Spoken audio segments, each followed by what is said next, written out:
Hello again, Connecting Point Church, and today we continue in our series on various prophets of the Old Testament. The last 4 weeks, Tracy took us through a great little series on the prophet Jonah, and just as a heads up, I want you to think about that and recall things that you learned from that as we go through today's, because today's book is the book of Nahum, and it's connected to the book of Jonah in a way, so I want you to kind of keep that in mind. But before we get into the book of Nahum, I want you to think about this question. How do you understand God being a judge and at the same time being merciful? So I'd like you to think about that, and then we'll pick it up and carry on. Okay, the book of Nahum, it's a short little book, 3 chapters long. And as I alluded to, Nahum is a complement to the book of Jonah. The focus of both books is the Assyrian Empire, and particularly its capital city of Nineveh. Jonah brings the message of God's impending judgment to Nineveh, as you recall. And they respond positively, they repent, and God forgives them. And now we come to the book of Nahum, where Nahum's prophecy is a prophecy of judgment because of Assyria's growing iniquity. So the book of Jonah is a story about God's remission of judgment and offering of forgiveness. The book of Nahum is more about God's execution of judgment. So the date of writing for Nahum,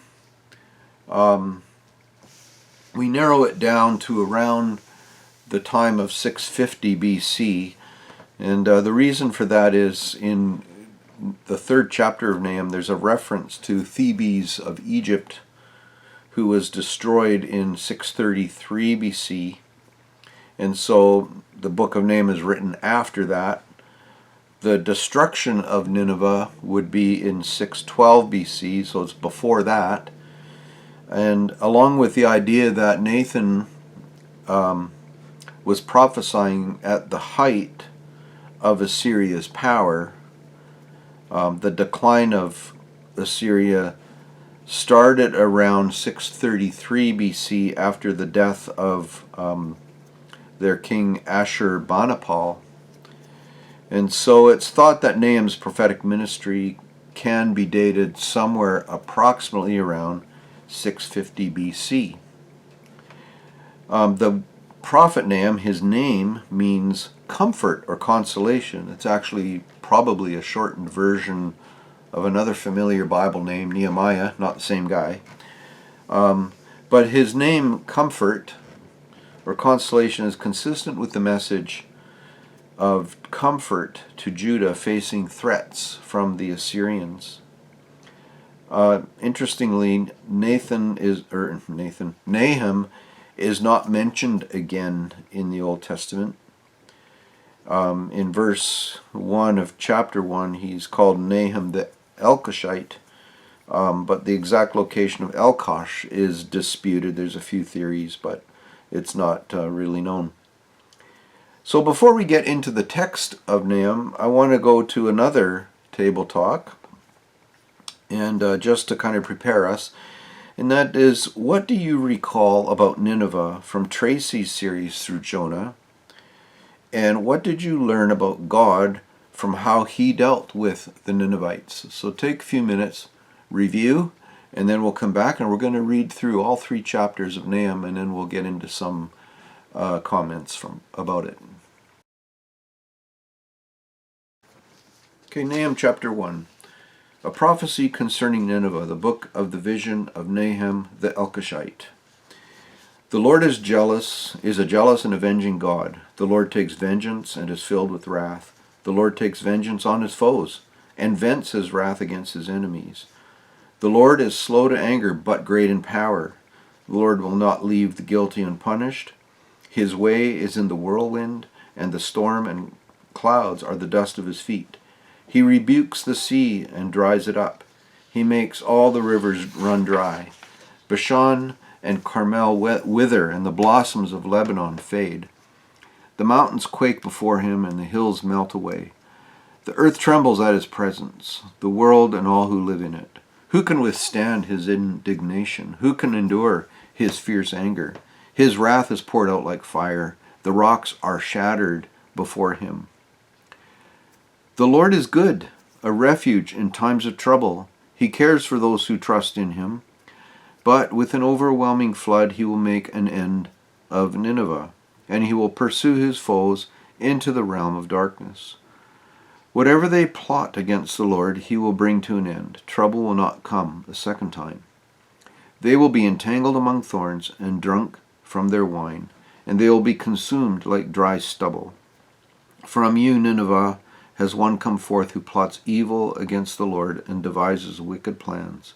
This is what the Lord says. Although they have allies and are numerous, they will destroy and pass away. Although I have afflicted you, Judah, I will afflict you no more. Now I will break their yoke from your neck and tear your shackles away. The Lord has given a command concerning you, Nineveh. You will have no descendants to bear your name. I will destroy the images and idols. They are in the temple of your gods. I will prepare your grave, for you are vile.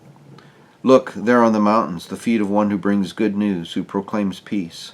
Celebrate your festivals, Judah, and fulfill your vows. No more will the wicked invade you. They will be completely destroyed. Chapter 2.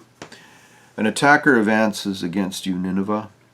Guard the fortress, watch the road, brace yourselves, marshal all your strength.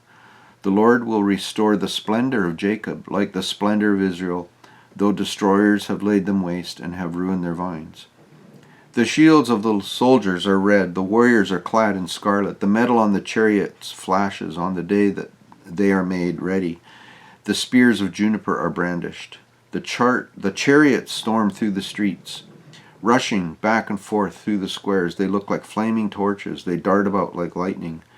Nineveh summons her picked troops, yet they stumble on their way. They dash to the city wall. The protective shield is put in place. The river gates are thrown open and the palace collapses. It is decreed that Nineveh be exiled and carried away. Her female sleeves moan like doves and beat on their breast.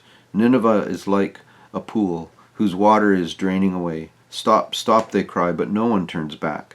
Plunder the silver, plunder the gold. The supply is endless, the wealth from all its treasures. She is pillaged, plundered, stripped. Hearts melt, knees give way, bodies tremble, every face grows pale.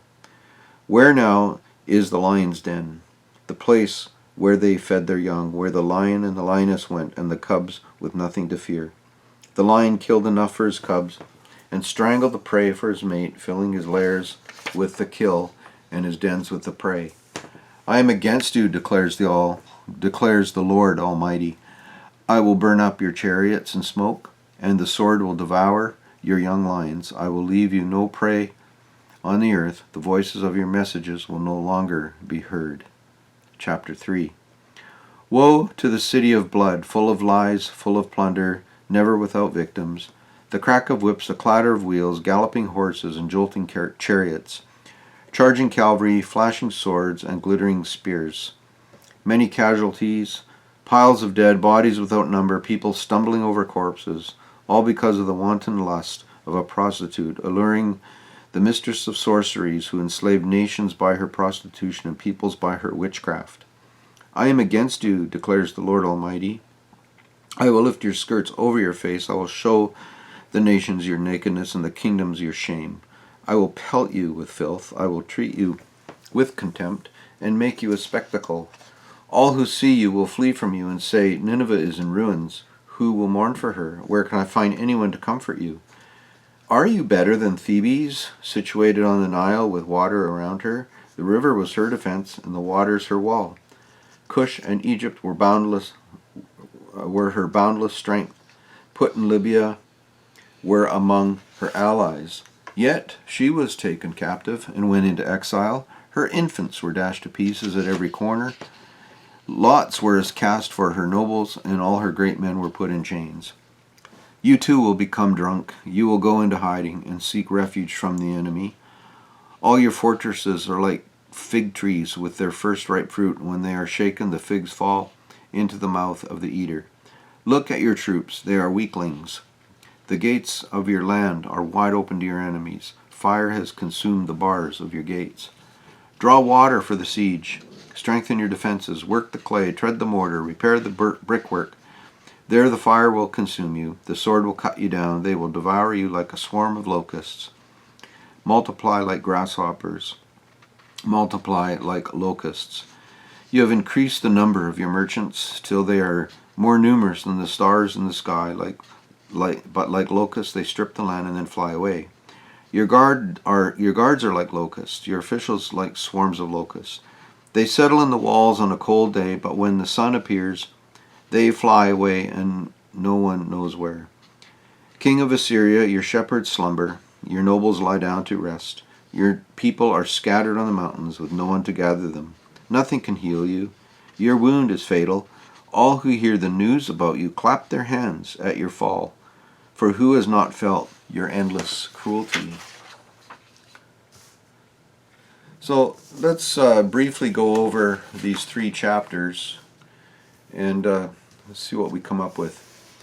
So first we're going to look at chapter 2, then we'll look at chapter 3, and then we'll come back to chapter 1 and come to a conclusion. So what we see in chapter 2, it describes the fall of the city of Nineveh. Historically, we know that Babylon is the nation that defeats Assyria, but God is clear that Babylon is being used to restore the splendor of Jacob in chapter 2, verse 2. And even though Nineveh gathers its forces to defend itself, in 2:7 it says that the Lord decrees the fate of Nineveh. So what we see here is it's the sovereignty of God who's determining what is going on here. And his goal is to restore his people, referenced here as Jacob. And he's using other nations to do that. So this chapter describes Nineveh being defeated, being plundered, being humiliated. And we see a lot of that in verse 10-11. And the once proud empire has been brought to its knees. Then in chapter 3, we begin with the question, what warranted God's wrath? And the first verse is kind of a summary of everything that Nineveh had ever done. It says, woe to the city of blood, or a city built on a foundation of blood, full of lies, full of plunder, and never without victims. And as you read through that description in chapter 3, it's a description of a very violent nation. Their leader at the time of Nahum's prophecy, Ashurbanipal, the ruler of Assyria at the height of their power, prided himself in Assyria's cruelty, their violent atrocities, always leaving behind gruesome evidence as monuments not only to their destruction of their enemies, but also the nature of their destruction. Some of the descriptions of Assyrian battles are just full of atrocious pictures and results. So I'm not going to go into details on that, but they were very proud of their violence and very proud of the terror and fear that they brought as they destroyed other peoples. Judah had witnessed and experienced these atrocities for many decades, beginning with Shalmaneser III, 858 to 824, Tiglath-Pileser III in 744 to 727, Shalmaneser the fourth, 726 to 722, Sargon the second, 722, 705, Sennacherib, 704 to 681, which is referenced in the book of Isaiah. Let me try that again. Esarhaddon, 680 to 669, and finally in this era of Nahum, Ashurbanipal, and all these rulers of Assyria are known for their violence and the sickness of how they treated other nations. And it's during this time of Ashurbanipal that Nahum steps in to pronounce impending doom. And in his pronunciation, he even references the destruction of Thebes of Egypt. And the reference is important because at the time of that, Thebes seemed invulnerable. Seemed like they were so well protected, so well surrounded that they seemed like nobody could defeat them.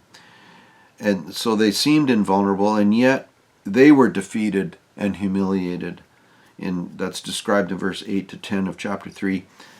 So the question is, what makes Assyria think that they are immune to destruction? And the message really is, through violence, they sowed the seeds of their own destruction. And we see how at the end of chapter 3, all the peoples that heard about their destruction, they rejoiced at the destruction of Nineveh and the destruction of the Assyrian Empire. So that brings us to a table talk. And so in chapter 2, then, particularly chapter 3, we see this description of God's wrath and his judgment against this nation. So I want you to take a moment to think about this question. How is God's wrath understood in the context of his love and holiness? Give you a minute to wrap your head around that, and then we'll come back and we'll look at chapter 1. Okay, looking at chapter 1, before Nahum gets into the description of the downfall of Nineveh, his vision is a revelation of God.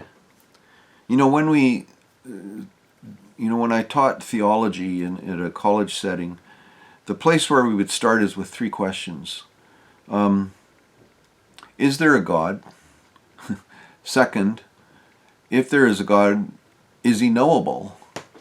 And third, if God is knowable, then what is he like? And what we have in this chapter that part of Nahum's prophecy is a look into what God is like, and it's quite interesting. So before he gets into the description of God in handing out his judgment, we have a bit of a revelation of the nature of God here. So let's look at verses 2 and the first part of verse 3, because those are about God as judge.